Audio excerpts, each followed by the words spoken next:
오늘은 유월절을 지키라 라는 말씀으로 같이 말씀을 나누겠습니다. 오늘 말씀을 보면 히스기야가 하나님이 명하신 절기를 지켜 언약 백성으로서의 정체성을 되새기며 하나님을 향한 헌신을 새롭게 다짐하는 기회로 삼았습니다. 혼자만 지키지 않고 유다와 북이스라엘 백성들에게 회개하고 하나님께 돌아오라고 초청하였습니다. 이처럼 우리도 하나님께 예배 드림에 있어 혼자만이 아닌 초청하여 함께 드리라고 가르쳐주고 있습니다. 히스기야는 유다의 13째 왕이며 25세의 왕이 되어 29년 동안 다스렸습니다. 히스기야가 유다를 다스렸을 때 주전 722년 북이스라엘이 아수르에 의해 멸망당합니다. 나라가 멸망하자 북쪽에 있던 많은 제사장과 선지자들이 남아있고 백성들은 영적으로 방황하는 신세가 되었습니다. 히스기야는 북왕국의 멸망을 남의 일로 방관하지 않았습니다. 이 기회로 남과 북이 하나 되게 하려 했습니다. 히스기야는 무엇으로 남과 북이 하나가 되게 하려고 했습니까? 바로 유월절입니다. 유월절은 애굽의 노예였던 이스라엘을 구출하고 구속하고 구원하고 보배로운 백성 삼으신 여호와 하나님의 희생과 사랑을 기억하며 기뻐하는 것이 유월절입니다. 히스기야는 유월절을 갱신하여 남과 북의 백성들이 하나님의 언약 백성이라는 정체성을 갖게 하려 했습니다. 그래서 히스기야는 유월절을 지키기로 결정하고 유다와 북이스라엘에게도 참여하도록 편지를 보내게 되죠. 유월절은 본래 1월 14일에 지키게 되어 있습니다. 그러나 히스기야는 한 달 후인 2월 14일로 정하였습니다. 한 달 늦게 유월절을 지킨 이유는 유다가 영적으로 타락했고 북이스라엘 역시 이미 멸망하여 혼합주의 신앙으로 퇴락하였기 때문입니다. 그리고 남과 북의 초청이 한 자리에 모이려면 시간이 오래 필요했습니다. 그래서 준비 기간을 확보하기 위해 6월절을 둘째 달로 조정하였습니다. 그렇다고 히스기야가 제멋대로 날짜를 바꾼 것은 아닙니다. 민수기 9장 10절부터 11절에 의하면 시체를 만져서 몸이 부정해진 자나 먼 여행을 떠난 자는 한 달 미뤄서 2월 14일로 6월절을 지킬 수 있었습니다. 우리는 이러한 6월절 규정을 보면서 율법이 얼마나 인간 중심적으로 제정되었는지를 알 수 있습니다. 하나님은 자신의 완전하심에 근거하여 율법을 제정하지 않으셨습니다. 만일 하나님께서 자신의 완전하심에 근거하여 율법을 제정하고 지킬 것을 명령하셨다면 아무도 율법을 지킬 수 없었겠죠. 그러나 하나님은 창조주로서 그 누구보다도 인간에 대하여 잘 아십니다. 우리 자신보다 우리에 대하여 더 잘 아십니다. 하나님은 우리의 연약함을 잘 아십니다. 그래서 하나님은 최대한 인간의 연약함을 배려하여 율법을 제정하셨습니다. 그러니까 이러한 배려는 하나님께서 재물을 정하실 때 빈부의 차이에 따라 알맞게 정하신 사실로도 알 수 있습니다.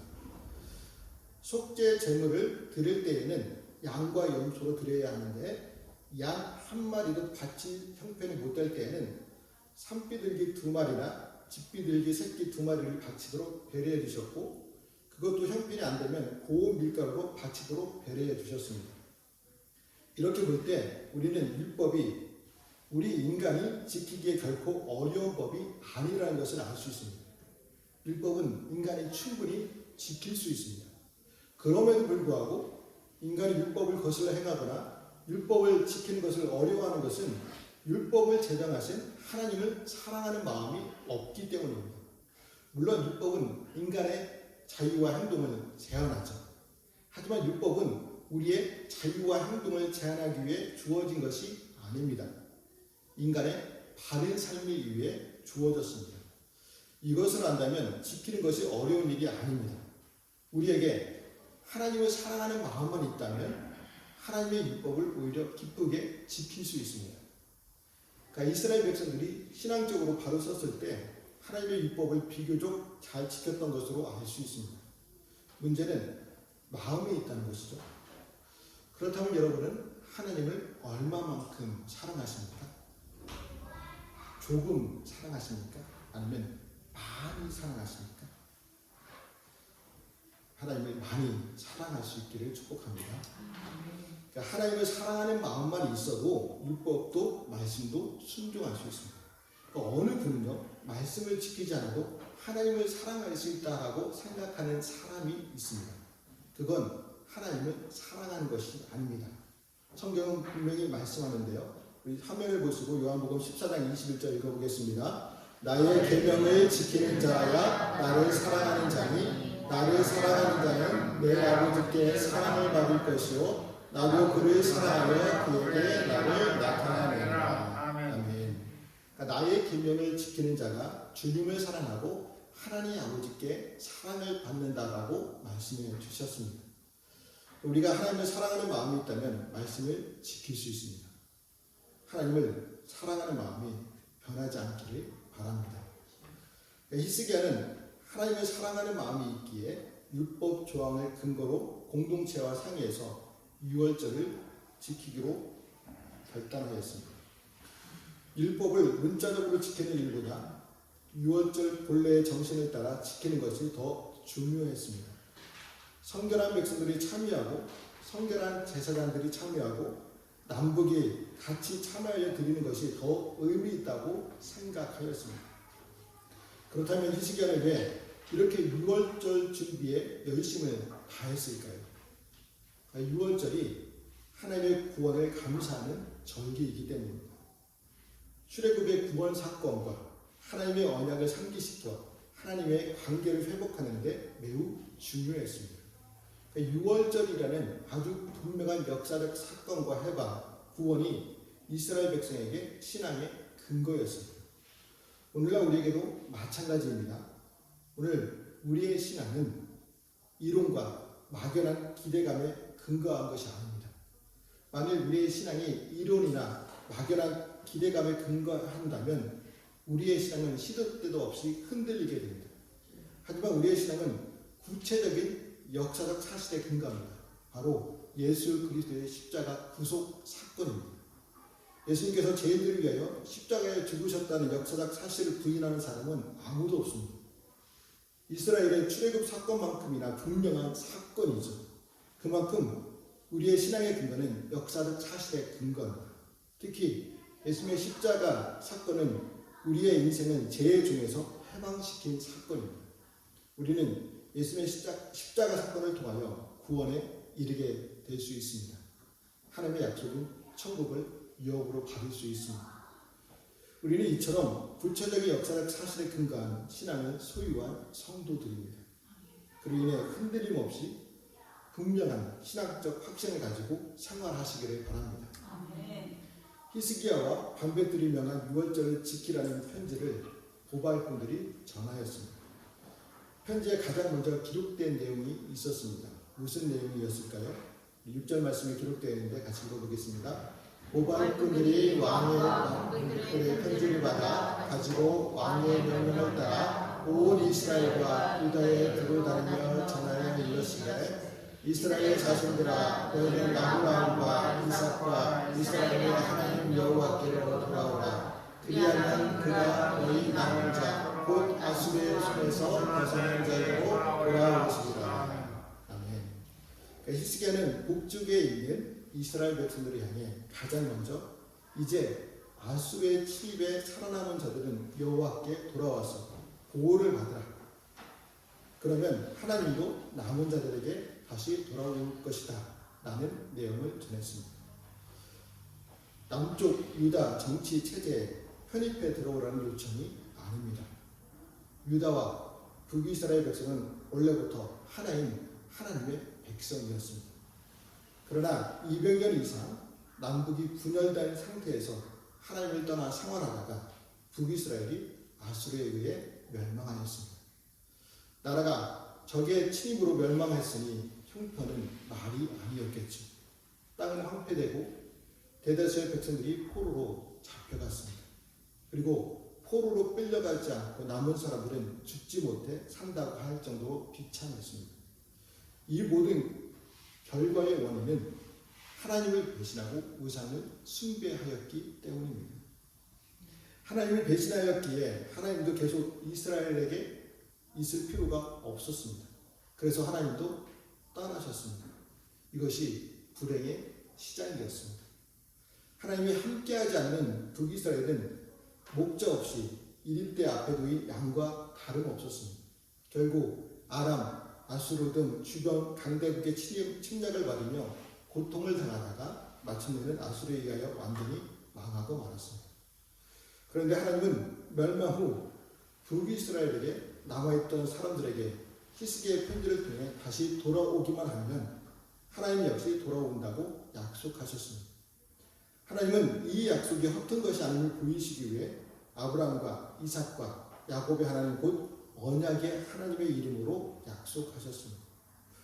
북이스라엘 백성들은 무려 200년 이상 하나님을 버렸지만 하나님은 아직도 그들이 향한 마음을 거두지 않으셨습니다. 돌아오기만을 계속해서 기다리고 계셨습니다. 여기서 우리는 집을 떠나 자기 마음대로 살다가 모든 것을 잃은 탕자가 돌아오기만을 간절히 기다리는 아버지가 생각납니다. 탕자가 돌아오기만을 기다리는 아버지 하나님의 사랑의 마음을 읽을 수 있습니다. 우리가 하나님을 버려도 하나님은 우리를 영원히 버리지 않으십니다.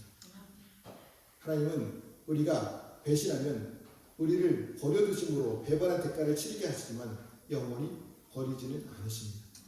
우리가 돌아오면 다시 품에 안아주십니다. 죄인이 하나님의 은총을 입지 못하는 것은 하나님께서 자비가 없으셔서가 아닙니다. 죄인들이 목을 굳게 하고 돌아오지 않기 때문입니다. 그래서 히스기야가 북이스라엘 백성들을 향해 그런즉 너희 조상들 같이 목을 굳게 하지 말고 여호와께 돌아와 영원히 거룩하게 하신 전에 들어가서 너희 하나님 여호와를 섬겨 그의 진노가 너희에게서 떠나게 하라 라고 말하였습니다. 히스기야는 유월절 제사에 참여하는 백성들에게 회개하라고 말하였습니다. 유월절 제사에 참여하기 위한 대전제 조건이 회개이기 때문입니다. 북이스라엘 백성들을 향해 다시는 조상들과 형제들의 죄를 답습하지 말라고 경고하면서 금송아지 우상을 섬기며 하나님을 버렸기에 아수르의 포로가 되었다는 것을 상기시켰습니다. 히스기야가 유월절을 갱신하는 것은요, 종교개혁 운동입니다. 남과 북이 다시 하나가 되어 하나님께로 돌아가는 회개 운동입니다. 그로 인해 유월절에 참여하는 자는 옛 죄의 습성 곧 우상 숭배를 버려야 합니다. 우리도 죄를 지어 하나님의 징계 가운데 있다면 죄를 회개하여 하나님께로 돌이켜야 합니다. 목이 곧은 자에게는 아무런 소망이 없어도 돌이키는 자에게는 소망이 있습니다. 늘 겸손히 하나님의 품에 거해 소망의 삶을 사시기를 바랍니다. 히스기야의 편지는 좋은 내용밖에 없었습니다. 함께 유월절을 지키자, 하나님께 돌아오라, 돌아오면 하나님께서 아수르의 손에서 벗어나게 해주신다는 등 내용이었습니다. 그런데 편지 내용에 대한 반응은 다양했습니다. 10절을 보면 북이스라엘의 에브라임과 므낫세와 스불론 사람들은 대부분 히스기야의 제안에 어떤 반응을 보였습니까? 조롱하며 비웃었습니다. 정치적으로 남유다에 대한 반감을 가지는 정도가 아니라 이전에 북이스라엘이 지은 우상 숭배에 대한 반성을 하지 않았기 때문입니다. 그래서 아수르의 손에서 벗어나게 하신다는 하나님을 믿지 못했습니다. 하지만 11절을 보면 몇 사람은 겸손하게 잘못을 반성하며 주님께 돌아왔습니다. 북이스라엘이 전체적으로 타락한 상황에서도 신앙을 지켰기 때문입니다. 그러니까 이들이 신앙을 지킬 수 있었던 것은 엘리야, 엘리사, 호세아, 아모스 등 유명 선지자들이 계속하여 활동하였기 때문입니다. 그래서 북이스라엘이 타락했어도 일부의 경건한 사람들은 존재하였습니다. 이들이 진정한 의미에서 하나님께서 남기신 남은 자들이었습니다. 그로 인해 하나님의 뜻을 받는 히스기야의 편지를 받고 유월절을 지키기 위해 예루살렘으로 오게 됩니다. 예수님께서 십자가를 통해 유월절 제사를 온전히 성취하셨습니다. 그리고 주님은 지금도 유월절 천국잔치에 참여하도록 사람들에게 초청장을 보내십니다. 주님의 초청을 받은 자는 회개하며 주님께 나올 때 하늘 백성이 됩니다. 하지만 이런저런 핑계를 대며 초청을 무시하는 자는 하늘 잔치에 참여할 수 없습니다. 사람들이 왜 주님의 초청을 무시할까요? 주님의 초청보다 세상적인 것을 더 우선시하기 때문입니다. 난 돈 벌으라고 바빠, 난 일하느라고 바빠, 난 노느라고 바빠 등등 이런저런 이유를 내며 초청을 거부합니다. 계속 초청을 거부하면 구원받지 못하겠죠. 그래서 북이스라엘 백성들이 아수르에 멸망한 것처럼 영원히 멸망하게 됩니다. 그래서 우리는 끊임없이 사랑하는 사람들이 주님의 초청, 복음을 거부하지 않도록 기도해야 합니다. 또한 12절 말씀을 보면 하나님의 손이 유다 사람들을 감동시켜서 그들의 한마음으로 지키게 하셨습니다. 이 말씀은 우리에게 중요한 사실을 가르쳐주고 있습니다. 그것은 유다 사람들이 하나님 앞에 경건해서 하나님의 말씀에 순종한 것이 아니라 하나님의 감동하심이 있었기 때문입니다. 유다가 북이스라엘에 비하여 덜 타락할 것은 사실입니다. 하지만 그들 역시 마찬가지로 하나님 보시기에 죄인들이었습니다. 특히 히스기야의 선대 왕인 아하스 때의 유다는 북이스라엘과 다를 것이 아무것도 없었습니다. 성전이 폐쇄되고 우상을 숭배하였습니다. 그래서 스스로 하나님의 말씀에 순종한다는 것은 불가능했습니다. 하나님께서 감동하신 결과였습니다. 오늘 우리가 하나님의 말씀에 순종하는 것도 마찬가지겠죠.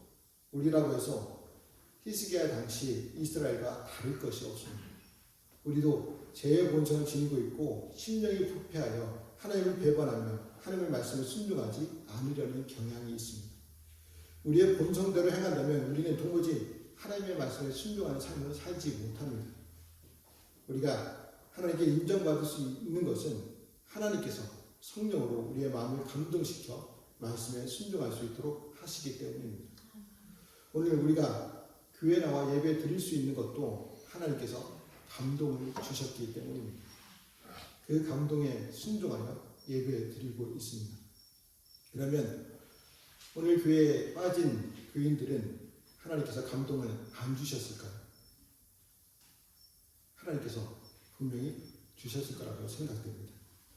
그럼에도 불구하고 거부하였기 때문이겠죠. 물론 몸이 아파서 또 출근하여 못 나올 수도 있습니다. 하지만 교회를 자주 빠지는 교인들을 보면 하나님께서 교회에 가야 한다라고 감동을 주시지만 안 나온 쪽으로 결정하였기 때문입니다. 그리고 예배에 참석한 여러분들은 하나님의 감동하심에 순종을 잘 하시는 분들입니다. 스스로 칭찬해 주시기 바랍니다. 참 잘했어요 라고 칭찬해 주시기 바랍니다. 이 가슴에 손을 얹고 스스로 칭찬해 주시기 바랍니다. 참 잘했어요. 하나님도 기뻐하시며 은혜를 베풀어 주실 줄 믿습니다. 그렇습니다. 하나님은 태초에 우리를 택하여 부르시고 우리를 성령으로 거듭나게 하셨으며 우리의 마음에 성령을 부어주셨습니다. 그래서 성령을 통해 우리의 마음을 감동하심으로 하나님의 말씀에 순종할 수 있게 하셨습니다. 그로 인해 우리가 하나님의 말씀에 순종하는 것 자체가 하나님의 은혜의 힘을 깨달아 더욱 감사하시기를 바랍니다. 아멘. 하나님께서는 히스기야를 통하여 유다와 북이스라엘 백성을 부르시듯 오늘도 다양한 방법으로 죄인들을 부르십니다. 여호와께 돌아오라, 진노에서 벗어나라, 자비하심을 입으라라고 말씀하십니다. 우리라고 이 부르심에서 예외라고 생각하지 말아야 합니다. 이스라엘 백성들이 하나님의 선민 지위에 있었지만 자주 하나님을 떠났습니다. 우리도 성도이지만 자주 하나님을 떠나 죄악 가운데 있었습니다. 하나님은 그러한 우리에게 동일한 음성으로 부르십니다. 이때 우리는 하나님의 부르심에 순종하여 하나님께로 돌아가야 합니다. 몸은 교회에 앉아 있어도 마음은 하나님에게서 떠나는 사람들이 있습니다. 이런 사람들은 하나님의 부르심을 거부하는 사람들입니다. 하나님의 음성이 들리면 마음에 하나님의 감동하심이 있으면 거부하지 말고 회개하고 돌이켜야 합니다. 돌이킬 줄 아는 사람이 하나님의 은혜 가운데 살아가는 사람입니다. 또한 부르심에 순종하여 우리가 은혜 가운데 있다면 많은 사람들이 거절하더라도 포기하지 않고 복음을 전해야 합니다. 포기하지 않고 복음을 전할 때 하나님께서 남은 자들을 반드시 돌아오게 하십니다. 그러므로 부르심의 은혜를 받은 성도로서 가족과 이웃을 초청하여 함께 예배의 기쁨과 은혜를 누리시기를 주님의 이름으로 말씀을 드립니다. 기도하시겠습니다.